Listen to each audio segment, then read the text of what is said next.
Ez û zarok şevê din hindik mabû ji kêfa bifrim.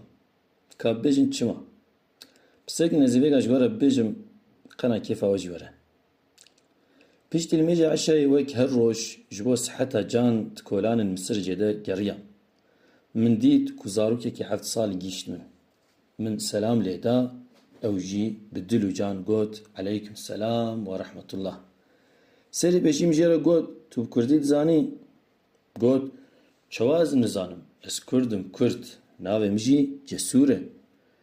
Cesûr bi min re bi Kurdiyeka gelek zelal û xweşik axivî. Min jê re got Cesûr ez te pîroz dikim, tu ruh û canî û dil û reyhanî.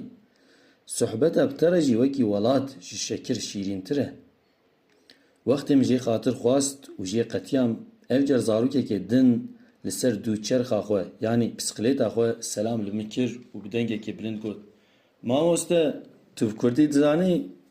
Min piken jê re got: Wî, tu çi dibêjî? Kurdî zimanê min û bav û kalên min e.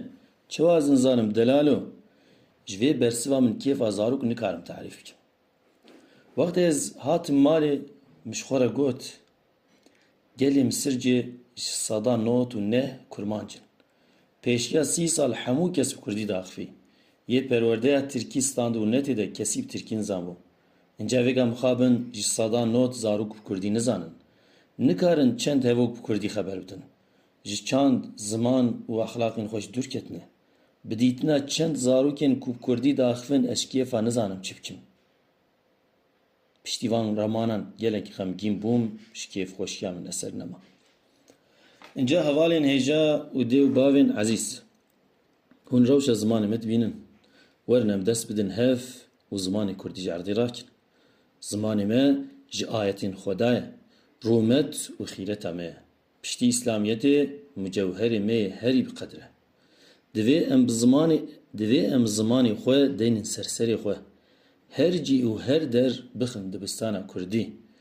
Ji bo parastina ziman û çanda xwe pêwîst e em li ser dîwaran bi Kurdî binivîsin. Dînê xwe bi Kurdî hîn bibin. Reklamên xwe bi Kurdî bikin. Bi zarok û hevalên xwe re bi Kurdî biaxivin. Xebatê xwe bi Kurdî bikin. Peyamên xwe bi Kurdî binivîsin û bi malbata xwe re bi Kurdî biştexilin. Gotina dawî zimanê me ji me xeyîdî ye û giliyê me dike. Ku em dil û can zimanê xwe parêzin û xizmeta wî bikin, ê me bexşîne û bi ilm û hikmet dê me bixemilîne.